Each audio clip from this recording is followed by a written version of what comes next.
Hello, and welcome to another Cloud Asta video on Google Workspace updates for June 2026. Google releases many updates throughout the month, and we try and narrow down the most interesting ones just for you. So let's take a little listen. So the first one is working with delegated Gmail accounts on mobile devices. Previously, users could only work with delegated Gmail accounts through the web interface.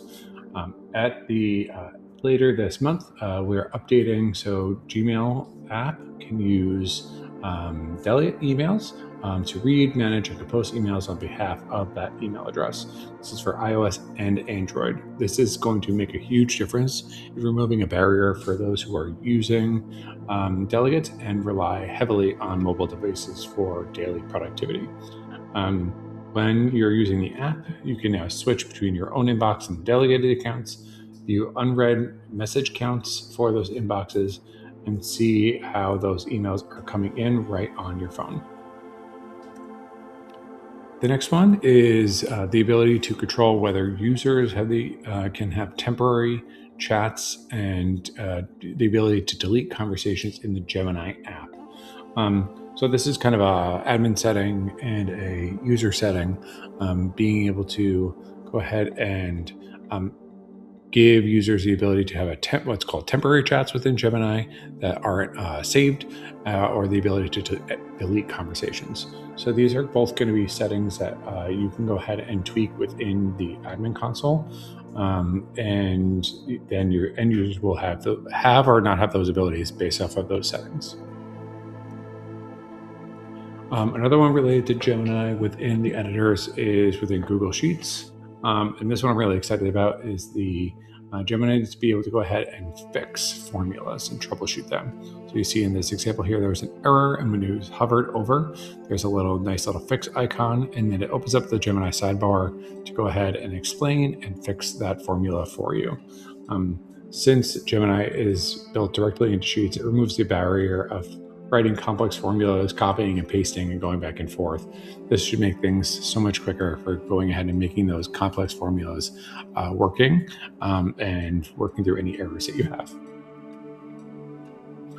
All right, this one is the ability to now change the Google Spaces settings to now be something called Discoverable. So previously, Spaces can only be private, where users can't see or join unless you're added, or open, meaning anyone can find and see the messages and join.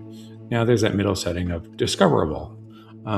So Discoverable Spaces appear when users browse for spaces, but the conversation history, and messages remain private until they are approved to join.